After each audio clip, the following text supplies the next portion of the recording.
What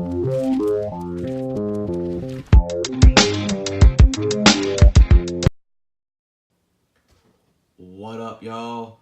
ComicHead 84 dropping my inaugural. Does inaugural mean first? I think so. My inaugural video showing my comic pickups for the week.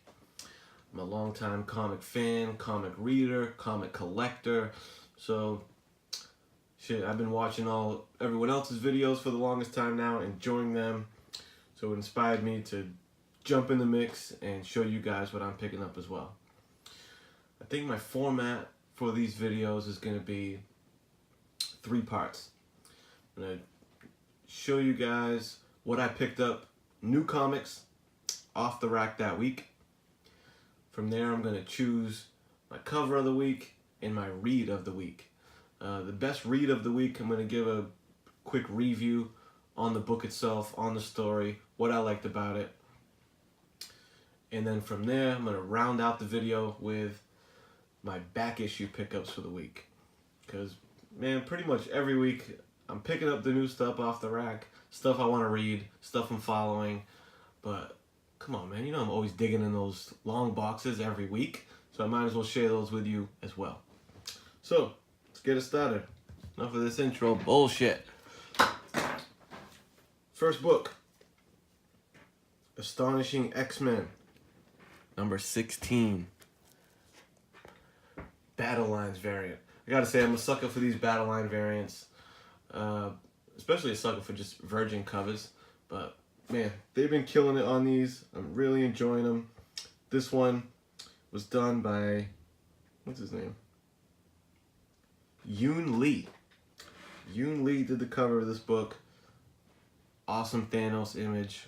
Really enjoying that. To be honest, I'm not following Astonishing X-Men, so this is really just a cover grab. I'm not picking up every battle line, but picking up the ones that I think are dope. And this one definitely made the cut. Awesome, awesome Thanos cover. From there, another battle line pickup. Daredevil. Daredevil 605? 609. Daredevil 609. Cover done by Young Ju Kim. Another Asian gentleman. I don't know what that's about, if it's just the Asian syndicate putting out these covers, but I'm with it. This one might be one of my favorite battle line covers to date. I love Daredevil, big fan of his, which you'll see when I reference to my back issue pickups. Picked up a little bit of Daredevil this week as well. I think this cover got me inspired to do that. Big fan of my man Daredevil, and especially this cover. From there, Mr. Venom. Venom Annual number 1. This is his first variant. Well, this is his first annual. Cover done by Bill Sienkiewicz. Gotta love Bill Sienkiewicz. I'm a Bill Sienkiewicz fan. Fun fact, Bill Sienkiewicz's first name is actually Boleslav, which I always thought was interesting. I'm not sure what his nationality is, but my boy Boleslav Sienkiewicz coming through with the cover. This is a hot cover, I think. I am following Venom, the Donny Cates run, reading that, so I figured I'd grab this one as well. I'm really not big on annuals. I don't pick up many of them, but I grabbed this one because I'm following Venom. Sienkiewicz cover. Can't go wrong. That was it for my Marvel pickups this week. Moving on to DC. DC Vertigo. Lucifer. Lucifer number 1. You know, I figured I'd grab this as a number 1 to jump in and see if it's worth reading. I did read it a bit. Didn't completely grab me, but it was cool. Can't deny that cover. That cover's off the hook. And I'm almost ashamed to say I have not read Sandman. I know it's highly regarded, but I have not dove into that book quite yet. Next up, Fire Cover by Mr. Jim Lee. Pencil cover variant for Justice League 10. When I saw that, had to grab it. I'm a big fan of pencil variants, especially by Jim Lee. So, had to cop that. It's a beauty. Next up for DC. Cursed Comics Cavalcade. I think this one actually dropped last week, if I'm not mistaken, but I didn't get a chance to pick it up last week, so I grabbed it this week. I haven't read it yet, but I think there's like 4 different stories, 3 or 4 different stories in it. But they must be drawn. Oh no, yeah, there's a list of writers and artists on this. I don't really recognize too many names, but the cover was done by Doug Mankey, and I'm digging it. I like the, I didn't realize it until later when I brought it home. I just thought it was like generic zombies going after Batman, until I realized that's a Wayne grave in the background. So this dude straight up put Thomas and Martha Wayne, Batman's parents, zombified, attacking him. So I'm definitely going to have to read that. I hope that's what that story is about, of zombie mom and dad attacking Bruce Wayne. That sounds pretty dope. I have to check that out. And I think this one's up in value too. I paid cover price for that, $10, but I think it's going for like 20 online. Last up for my new books this week. I really didn't pick up too many new books. There just wasn't a lot of stuff that I was following and reading. So Batman, I've been for sure following Batman since issue 50. I really wasn't following during the wedding stuff, but post-wedding, I decided to jump on, and I have not been disappointed. I got both covers because I always gotta cop the Mattina covers every time. So I try to cop as many Mattina covers as I can. Even though this one, I do like it, but it's not one of my favorites. But it's fire. And Batman 57. This is the read of the week. So why don't we dive into that, and I'm going to tell you what I like about this book and why I thought it was the read of the week. Alright, let's get into this read of the week. Batman 57. Hunt the Beast. I think this is the last issue that's kind of wrapping up this whole KGB storyline that's been going on. The whole story is running with this children's story running parallel to the events of the book. It's actually a children's book being read to KG Beast by his dad. Rest in peace. The art is just so dope in the current run of Batman. I love it. It's Batman stalking. Last issue, we left off on Batman approaching the cabin where KG Beast is lurking. This issue, he arrives. Almost the whole story is just action, beef between Batman and KG Beast. There's barely any dialogue. All you get is grunting between Batman and KG Beast. Literally just grunts. Here's a Hearn. Here's a Earn. Here's a Gin. And there's a Ah. So it's just straight grunts the whole time between the two. But I don't think it's lazy writing, actually. I think it's really well done because at this point, you figure Batman is just so determined to blast on KG Beast. He's all fucked up from the wedding thing. Dick Grayson just got shot in the head by this guy. He's just on straight vengeance mode. He just sloshed through mad snow. And he's just ready to put the hurting on this dude. So it's all grunts throughout. And what it actually reminded me of this whole like scene playing out and all they're doing is grunting back and forth. It actually reminded me of The Wire. If there's any Wire fans out there, I I think it's like season 1 or 2 of The Wire, where McNulty and Buck are at a crime scene, and they don't speak one word to each other the whole time, other than fuck, fuck, fuck, motherfucker, as they're finding the evidence at the crime scene. And through just the use of the F bomb, they are totally communicating with each other and they're on the same wavelength. So I feel like this kind of reminded me of that. Of like, they just grunting back and forth, but you're getting the gist between these guys. There's no need to speak at this point. I should probably mention and highlight what's going on with all this. So they're playing through this, the story that the dad is reading to KG Beast, and it's about a fox who tags along in this little adventure. All these little animals want to go to church. Off they go. They get a whole merry band of a bunch of different animals, a pig, like a squirrel, and this and that. And then they fall into a pit. And when they're in the pit, they're stuck in there. And eventually they get hungry, and the fox starts like tricking the animals into getting eaten until it comes down to, let me see how far this is, until it comes down to like the last two animals, the pig and the fox.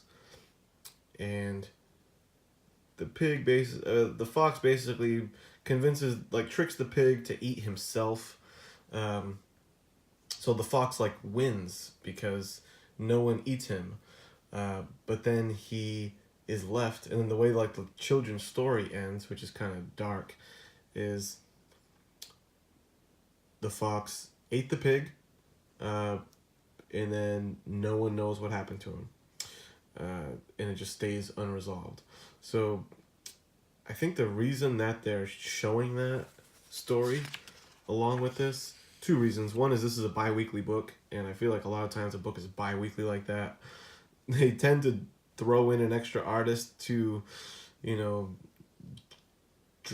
straight up draw scenes of the book, or flashback scenes, dream sequences, or in this case, children's book,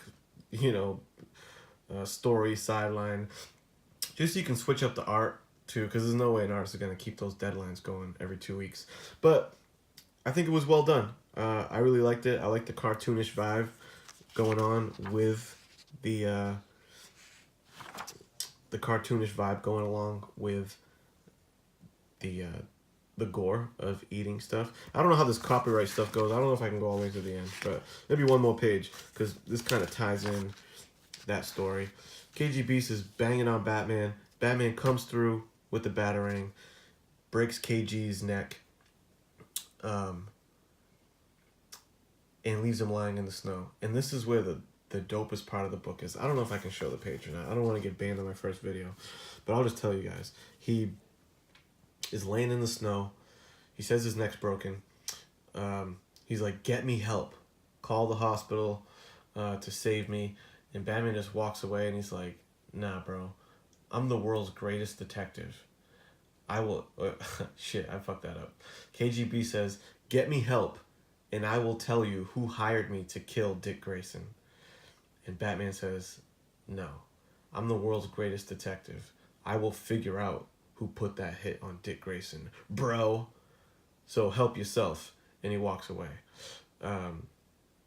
Which is a pretty badass moment for the Dark Knight. I love when they lean into him being a good, the world's greatest detective.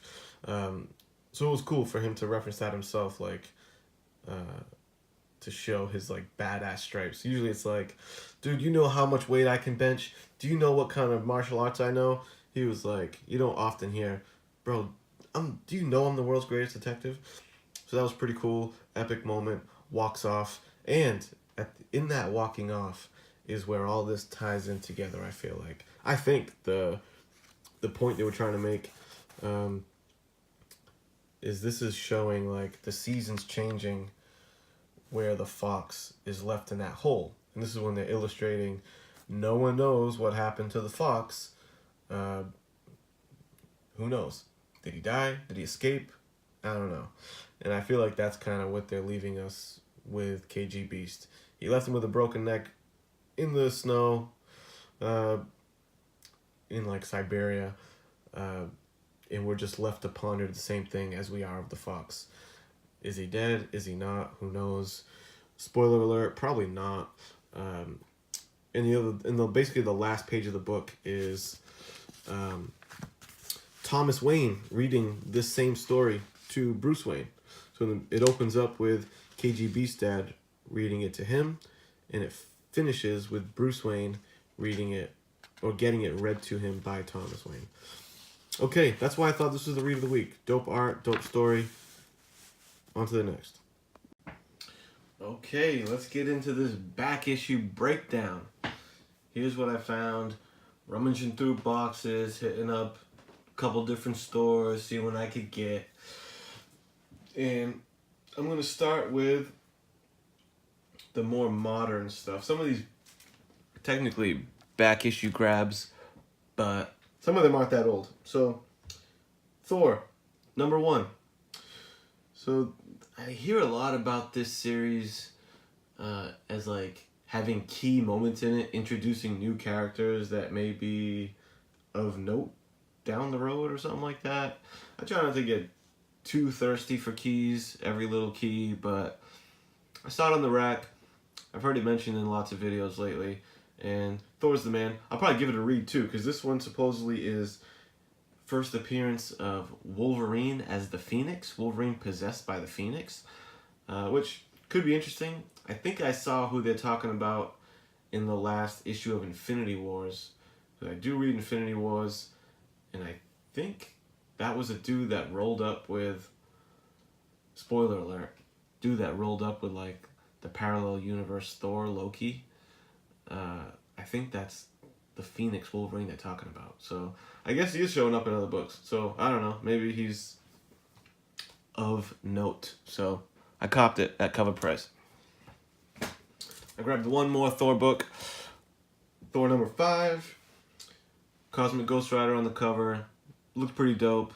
I think there was something about this one too, but I forget. I don't know. Grab that at cover price. While I was on the Cosmic Ghost Rider train, I picked up Cosmic Ghost Rider #1. Cool cover. Looks like he's becoming a character that's going to be sticking around. I think he's going to be like in the new Guardians. So I figure I might as well grab Cosmic Ghost Rider #1. Even though he's a little slapsticky for my taste, he's kind of got a Deadpool vibe going, which is kind of weird considering he's Frank Castle, like Punisher. Being all slapsticky is kind of weird. Next up, Aftershock Comics. Patience, Conviction, Revenge. Haven't read this yet, but I look forward to. I've been feeling Aftershock Comics. Good stories. I grabbed a bunch of their recent issues of things, like a lot of #1s, but I'm also reading a couple of them. The quality is just dope. Like, the art is well done. I think they're probably putting out the most quality comic out there right now. As far as like the paper stock, the cover material, like shit, for an independent, well done. Aftershock is doing its thing. So I grabbed this one. I saw #2 on the shelf this week, on the rack, and I like kind of thumbed through it. It looked interesting. It was like a dude sicking some robots on people or something. So I said, you know what? If I can find #1, I'll try and backtrack and pick them up as they go, because I could see myself probably reading this one on a monthly basis. The next one is another Aftershock book, Lollipop Kids #1. I just grabbed this to have an Aftershock #1. I do not think I'll be reading the Lollipop Kids. I don't think there's any relation to the Lollipop Guild in this book, but if there is, I might have to fuck with it. But I have a feeling the Lollipop Guild from Wizard of Oz is not represented. Next up, Key Alert, Teen Titans #20. I've been hearing that Crush Lobo's daughter's been getting a lot of heat lately. People are liking her. She does seem like a cool character. Well designed anyway. She got a badass design, which I'm into. And I know that this is her first appearance. it seems like it's, I don't know, it's like 50-50 split. I see that either Teen Titans 20 is her first appearance, or there's like a Teen Titans annual that may also be her first appearance, so I'm not sure. Might also be the first appearance of this Roundhouse dude, this robust blue person. Dude? Chick? I'm not sure. But I think this is Roundhouse's first time. Looks like a little Teen Titans reboot of the team, which I might read that. I like Damien. I caught 2 of those. They had 2. Whoops. They had 2 there. So I said, why not? Cover price, grab them. That's me speculating. That's me putting my speculating hat on. This baby right here, I was pretty surprised to see it chilling on the rack. Solo Star Wars, #1. What's this guy's name? Luke Ross variant cover. I know this one's been getting some heat. I've been seeing this thing online for like $100, $125. I guess like a very low print run, something like that. But shit, that's interesting. I definitely didn't pay all that. I'll tell you, I paid $20 for it. I grabbed it. You know, I definitely don't read any Star Wars books or anything, but I think this is a hot one. So I grabbed it. I mean, it's probably hot for like a temporary amount of time. I don't know if these kind of books like stay hot long term, but I think people are excited for it at the moment. Maybe I'll throw it on eBay or something and try to make a few shekels off it. You know what I'm saying? So next up, we're gonna go a little more old school with the books. Amazing Spider-Man, $2.94. This is obviously from Craven's Last Hunt series, which I have in trade paperback. Awesome story. Can't say enough about that storyline. The best portrayal of Craven in comics, no doubt. I'm not sure if this is the conclusion of that story. I think this might be part 5. This might be the one where old Craven puts that shotgun in his mouth and does the deed. I think so. So I grabbed this one. Cool book. And of course, now I've woken up the completionist in me. And even though I have it in trade, probably going to see if I can hunt down the rest of the story. While we're on the Amazing Spider-Man kick, we got Amazing Spider-Man number 328. Dope cover. Grey Hulk is the man. Grey Hulk, green tongue, taking up the whole panel of the cover, messing up the title. Amazing Spider-Man's getting all disheveled by Hulk's big ass back. Cool cover.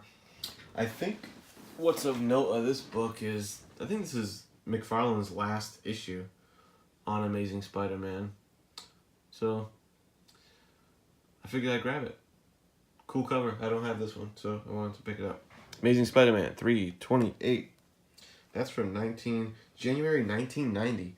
So this is one of the first books of the 1990s. Fresh out of the 80s. I wonder what is the first... That's a trivia thing I have to look up. What's the very first book that dropped in 1990? Because that would mark the era of post-80s comics. I don't know. I copped Bartman. Bartman #1. After I picked up that last Simpsons book, it kind of got me thinking about Simpsons comics in general, which I'm usually not on the lookout for, but, you know, got me feeling some appreciation for the Simpsons, so I went and picked up Bartman. Bartman #1, so picked it up. And I didn't stop there, bro. I didn't stop there. Radioactive Man, #1. The goggles do nothing. Radioactive Man, Fallout Boy, all that good stuff. It's got a lot of like spine ticks on the side and stuff. So it's not like a real mint copy, but you know, pretty dope. Fun little fact on this one is like up in this corner here, the date says November 1952.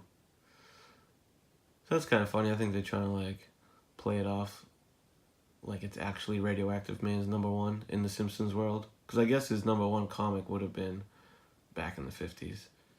And by the time McBain made movies about him, he was probably like already established. So anyway, Radioactive Man #1 from Bongo Comics.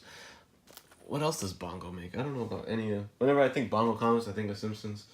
I don't know what else.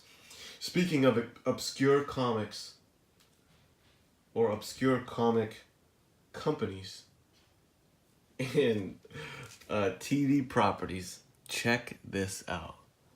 Dude, I got Chuck Norris Karate Commandos #1, 2, 3, and 4. 4 of 4. It's a 4-issue miniseries. Chuck Norris. Dude, I was so pumped to find these. 1987 is when these dropped. And you know what blew my mind? I was like looking at them, I'm like, fan of Chuck Norris and all that, of course. I'm a big old school kung fu karate head, so Bruce Lee, Van Damme, Chuck Norris, I'm all about it. But once I saw that this thing was actually the art, the pencils, done by Steve Ditko, I was sold. Steve Ditko drawing Chuck Norris in Chuck Norris Karate Commandos. Had to do it. Got him for a pretty good deal too. Dope, dope, dope. Let's move on to the X-Men. I picked up a bunch of X-Men this week. Starting out with Uncanny X-Men, #168. I like this cover. I was blown away by the shape this thing is in. I don't know if you can really see it or have an appreciation for it, but dude, this thing is like mint, mint, mint. It kind of took me aback. Copped it, 168. First appearance of Madeline Pryor. What year did this book drop? 1983. Chris Claremont era X-Men, can't go wrong. You're gonna find the theme with all these X-Men pickups is I got a bunch of bum-ass keys. So get ready and buckle up for the bum-ass key segment. Meaning, they are key issues, but for characters in events. X-Men, #169. First appearance of the Morlocks and Callisto, which might actually be cool. I mean, I do like those characters since they were in the 90s X-Men cartoon. So I got love for the Morlocks, but first appearance of Callisto and the Morlocks, which led me to pick up the following issue, #170.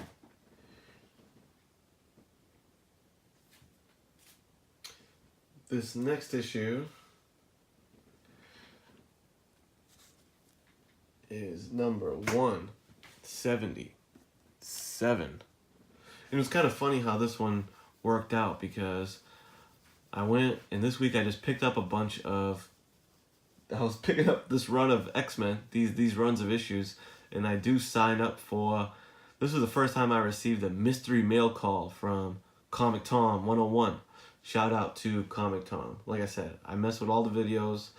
I'm in the mix. I'm in the community, as he says. So I got my first mail call this week, and it just so happened to be an issue of X-Men, like right within the run that I picked up. So it was like cool coincidence. Signed. The book is signed by Chris Claremont and John Romita Jr. So that was pretty cool. Good looks. Comic Tom. The rest of the box was, it was alright, but this one was pretty cool. And fun fact about this comic here is written by Chris Claremont, as we know. The thing was penciled by John Romita Jr. and inked by John Romita Sr. on this issue. I didn't know that. But that's pretty cool. Father-son duo. Making comics. I wish my dad drew comics. Anyway. X-Men number 179. This was I forgot to note down. That's how bum-ass the key was for this issue. But it was like first appearance of like Mooch or something like that. Some scrub I never heard of. X-Men 179. X-Men number 183. First appearance of Black Queen Serene. Okay. Cool cover though. I like you don't see a lot of helmetless Juggernaut very often. So I thought that was cool. I looked at this cover a ton and I couldn't figure out these black splotches on Juggernaut's arms. I don't know if that's like this is like an error print or something, but I don't know, dude. The black on this thing is like confusing me. Just like black splotches. I don't know. Not readable to me. I'm not seeing what's going on in this image. Maybe a shirt's getting ripped off? I don't know. That's probably what it is. Next up, X-Men number 184. First appearance of everyone's favorite mechanic, Forge. Forge's first appearance. He's the man, the goateed mechanic of the X-Men. Can't beat it. Next up, X-Men number 191. First appearance of Nimrod. He's a cybernetic organism from the future. Next up, X-Men. This one's kind of in a little busted shape, but X-Men 193. This is actually the first appearance of Firestar in regular Marvel continuity. And I think that means like first time post the Amazing Friends cartoon that she showed up in the comics. So I guess that's interesting. And it's the first time Thunderbird rocks that costume. What is it? James Proudstar rocks the Thunderbird costume. Next up, X-Men 199. First appearance of Rachel Summers as the Phoenix. Pretty dope. It's very... I was about to say it's very... her little short do and haircut. I was about to say it's very 90s, but this ain't 90s. This is 85. 1985. Rachel Summers as the Phoenix. Next up, Uncanny X-Men 229. First appearance of the Reavers, Tiger, and Gateway. I don't really know what Gateway is, but maybe we'll see Gateway somewhere. If so, I got that key on deck, boy. Next up, Uncanny X-Men 269. There is no key type of situation here. I just always loved that cover. So I had to cop it. I always feel like people forget that Rogue has the power she has because she jacked Mrs. Marvel for her powers. So, in case you forgot, here's a picture of debilitated, demonic Miss Marvel choking out Rogue. Party getting revenge. She wants her powers back. So, and by the way, when that Fox merger happens and Marvel starts putting out, X-Men, how dope would it be if their Rogue just straight up owns the current Captain Marvel and ganks her powers and just slaps her up? That'd be pretty funny. Next up, this next issue was so key, I had to buy 2 of them. X-Men number 283. The first full appearance of Mr. Bishop. I love Bishop. I'm a big fan of Bishop, actually. Dope character, dope design. Bishop's the man. Although, I think 282 is actually really considered the first appearance of Bishop, which I don't have. But picking up this issue made me really want to hunt that book down and get it. He's not inside the pages of 282, is from my understanding. He's just on the cover. So it's like the first cover appearance of Bishop, but 283 is the first actual in-story appearance of Bishop. But I don't think this book gets as much love as 282. There it is.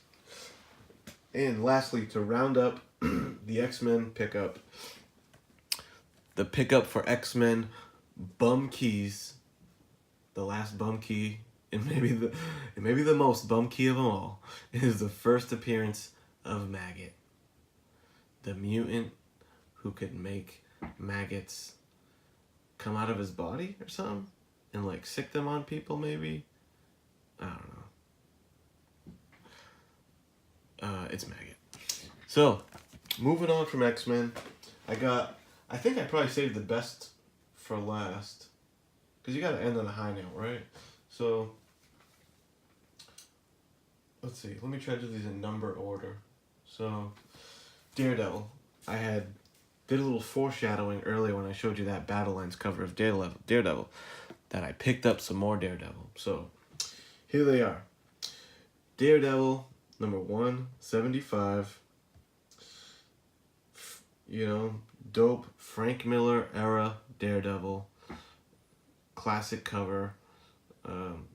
Pretty impressive. I think Frank Miller wrote and did the artwork for most of this run, if I'm not mistaken.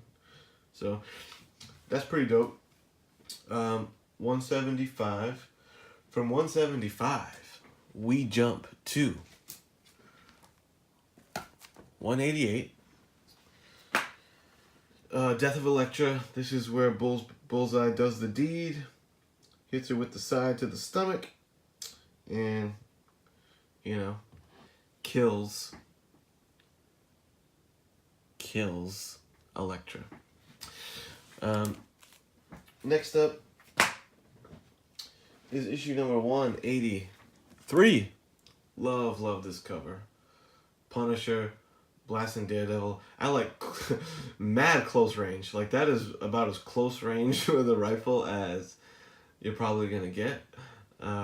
So, boom. Love that cover. I love a lot of these covers of this era of Daredevil. I think I'm gonna continue to pick up some more of these and try to flesh out this Frank Miller run of Daredevil. 1982 Daredevil. Again, the Punisher. But next up, I think this is where they beef in this one. I think this is the first time they clash. They beef in this one, and I think they team up in this one, which is why Daredevil has totally, No More Mr. Nice Guy. Classic No More Mr. Nice Guy cover.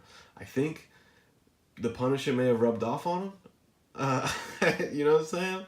Because you don't usually see Daredevil toting the Glock like that. But I do like the all yellow cover schemes that was going on around this time in Daredevil history. So that was pretty dope. And, I don't blame him, because if that happened to me in issue earlier, I'd probably be like, you know what? There might be something to these guns instead of these little nightsticks that I have. So that is Daredevil number 184, the last book, y'all. We've made it to the end. If you made it this far, props. I don't really know if these are too long. I don't know what I'm doing, but here's the last book, Moon Knight number 1. Moon Knight's the man. Huge Moon Knight fan. I think he's getting picked up for like some series or something like that. I think Marvel just released, at some con, they released like just the Moon Knight logo. I don't even know what it meant, if it was like a series. I'm assuming Netflix series, because he would be perfect for that. Alright, I think this is too long. If you happen to watch, this is my first video. I plan to do more of these. I hope this is enjoyable. I hope this format's cool. If anyone out there is watching this, drop me a subscription, a like, a comment would be tremendous. Let me know what you think. Let me know if I just need to keep it to just show the books, dummy. Stop with your little commentary. We don't need that. I totally understand. I'll just show you the books and shut up. Because I'm looking at like, shit, almost 25 minutes. And this is just the back issue segment. So add that to all the railing I did before. This might be too long. I'm pretty certain it is. So leave a comment on that note. Goodbye. Thank you.